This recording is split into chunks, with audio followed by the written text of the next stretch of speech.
ከልጆች መጽሐፍት ደራሲያን በጥቂቱ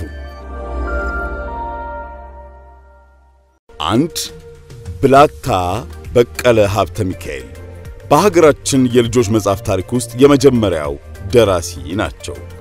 የፍቅር መልእክት ለኢትዮጵያ ልጆች በሚል ርዕስ ያዘጋጁት መጽሐፍ ሊታተመው በ1916 ዓ.ም ነበር።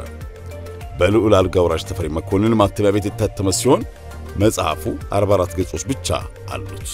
2 ባላምባራስ ማኅተመ ሥላሴ ወልደ መስቀል በተለያዩ የመንግስት መስሪያ ቤቶች አገልግለዋል።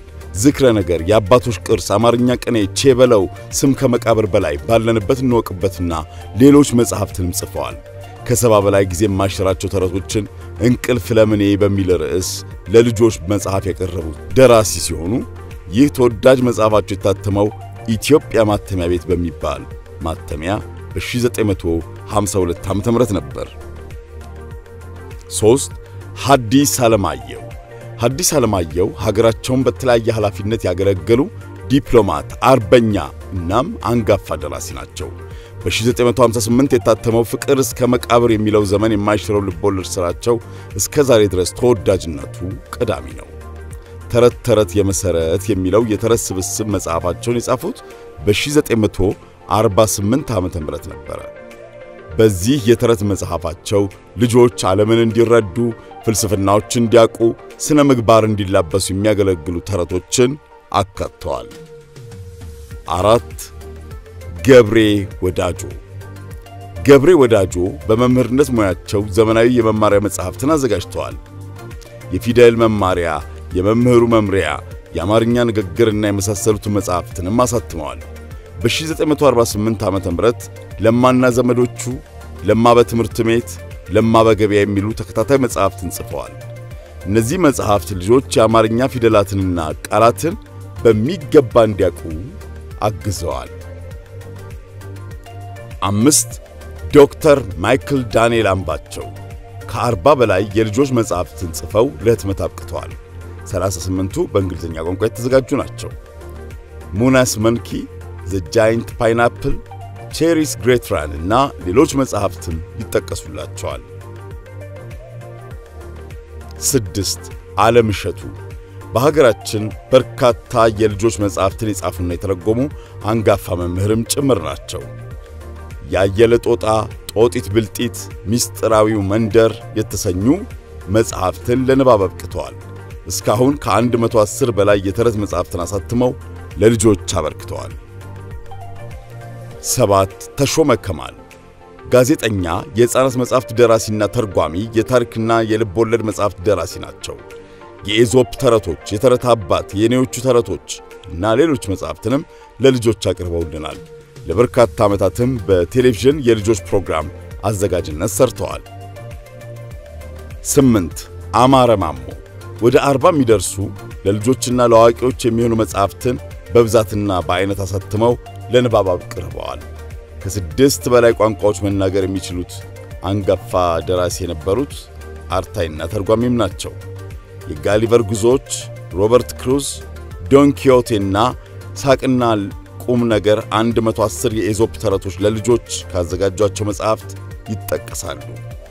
9 አስረስ በቀለ በኢትዮጵያ ቴሌቪዥን ለበርካታ ዓመታት በልጆች ፕሮግራም ላይ አዝናኝ ዝግጅቶችን ያቀርብ ነበር። በተለይም ቼሪ በምትባለው ገጸ ባህሪው አማካኝነት አስረስ በልጆች ዘንድ ብዙ ሰርቷል። ከ13 በላይ የሕፃናት መጽሐፍትን ጽፎ ለልጆች እነሆ ብሏል።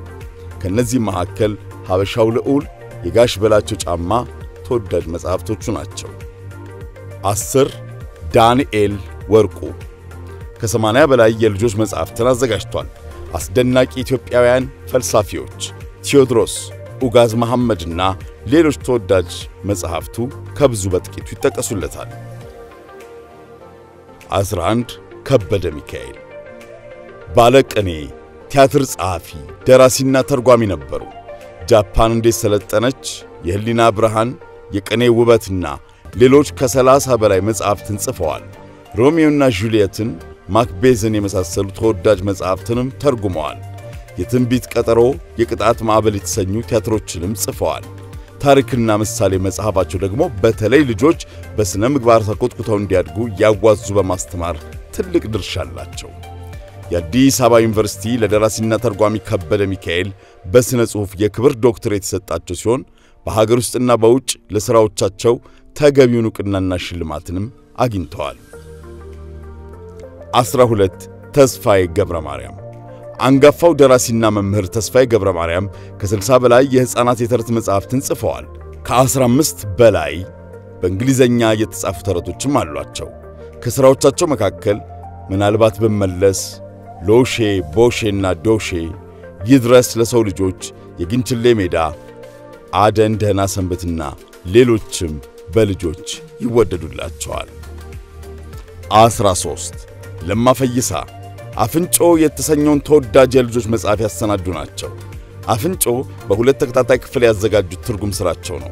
አፍንጮ የታዋቂው ፒኖኪዮ መጽሐፍ ትርጉም ቢሆንም ደራሲው ለልጆች በሚስብ መልኩ በአማርኛ ቋንቋ አዘጋጅተው በተለይም በ1960ዎቹና 70ዎቹ በሀገራችን በብዛት የተነበበ የልጆች መጽሐፍት ለመሆን በቅተዋል። 17 ገበየሁ አየለ በትምህርት ሚኒስቴር በሚታተሙ የመማሪያ መጽሐፍት ላይ ትምህርታዊ ተረቶችን በስፋት ሲያቀርቡ ቆይተዋል። በተለይም በ1970ዎቹና 80ዎቹ የገበየሁ አየለ ሥራዎች በርካታ ነበሩ። አረንጓዴ ጓደኛዬ፣ አረንጓዴ ቡድን የተሰኙ መጽሐፍ ከብዙ በጥቂቱ ይጠቀሱላቸዋል።